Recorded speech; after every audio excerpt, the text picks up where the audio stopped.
Ikasiyam na kabanata sa altar ng dugo.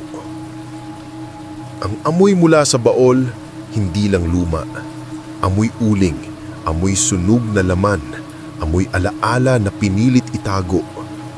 Nakatitig ako sa mga buto, maliit, manipis, at sa gitna ng tambak may isang maliliit na sandalyas na may pangalan, Isidro Jr. Kinabahan ako. Hindi dahil sa nakita kong buto ng sanggol, kundi dahil sa biglang bumalik ang lahat ng tanong. Bakit hindi to alam ni Mama? Bakit wala akong narinig kay Lola kahit minsan tungkol sa panganay niyang anak? Pero sa sulat, malinaw ang isinulat. Ang dugo ng anak ay tanging makakapigil sa pagbabalik. Ngulit, sa ikapitong henerasyon, babalik siya sa anyo ng pangarap, hindi para sa ina, kundi para sa isa pang salindilim. Tumayo ako mula sa sahig, hinarap ko ang altar, inilabas ko ang tingting, pinatong sa ibabaw ng basag na kahoy. Sa ilalim ng altar, may parang palanggana, tuyo na ang loob pero may bakas ng pinatigas na dugo. Nang hawakan ko, biglang umikot ang paligid. Hindi ako tulog, hindi rin gising, parang nasa gitna. May mga boses na umaalingaw-ngaw. Ibinigay mo ang anak mo para sa bayan. Ikaw ngayon ang babayaran ng anak mo. Biglang bumalik ako sa diwa ko, sa kwarto. Pero may isang bagay na wala kanina. Si Ate Letty. Wala sa kama. Napabalikwas ako. Tinawag ko siya. Ate! Ate!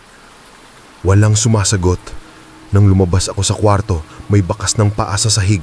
Maliit, basa, pabalik sa altar. Sumunod ako agad, hawak ang tingting.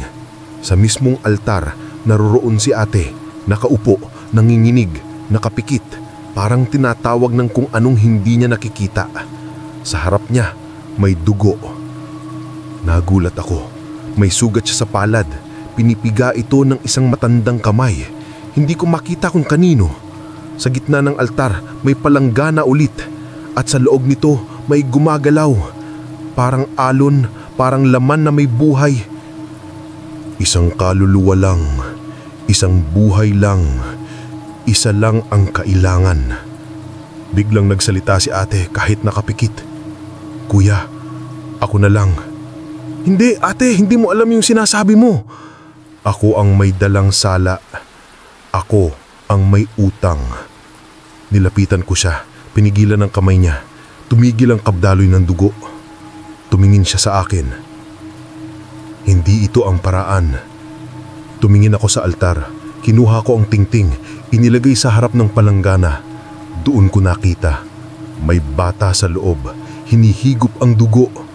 Hindi siya normal. Mukha siyang sanggol. Pero ang mata niya itim. Walang puti. At ngumingiti. Parang hindi siya pinapanganak, kundi inaakyat mula sa ilalim. Tumayo ako. Tinapat ang tingting sa kanya. Tapos sinabi ko ang pangalan. Hindi ko alam kung saan ko nakuha pero biglang pumasok sa isip ko. Isidro! Huminto ang lahat. Tumigil ang alon, nawala ang boses, nagsara ang palanggana. At sa bata sa loob, umiyak. Boses ng sanggol, pero tunog ng matanda. May basag, may galit. Binalik mo ang pangalan. Binuhay mo ang nakaraan. Nabingi ako sa sigaw niya. Nagdilim ang paligid. Pumutok ang kandila. Nabiyak ang altar. Pagmulat ko, nasa kama na si ate. Mahimbing na tulog. Parang walang nangyari. Pero sa kamay ko, may dugo pa rin. At sa mesa, may iniwang ukit sa kahoy. Isa pa, kapalit, bago mawala ang dugo. Kung kinilabutan ka sa nilalang sa altar, mag-comment ka kung anong parte ang di mo malimutan. I-share mo ang kwentong ito sa tropa. Baka sila rin ay may altaryo na nakabaon sa ilalim ng bahay nila. Abangan ang 10 kabanata, ang isa pang kaluluwa. Malalaman natin kung sino ang hinihinging kapalit at kung si Elmer na ba ang susunod na alay.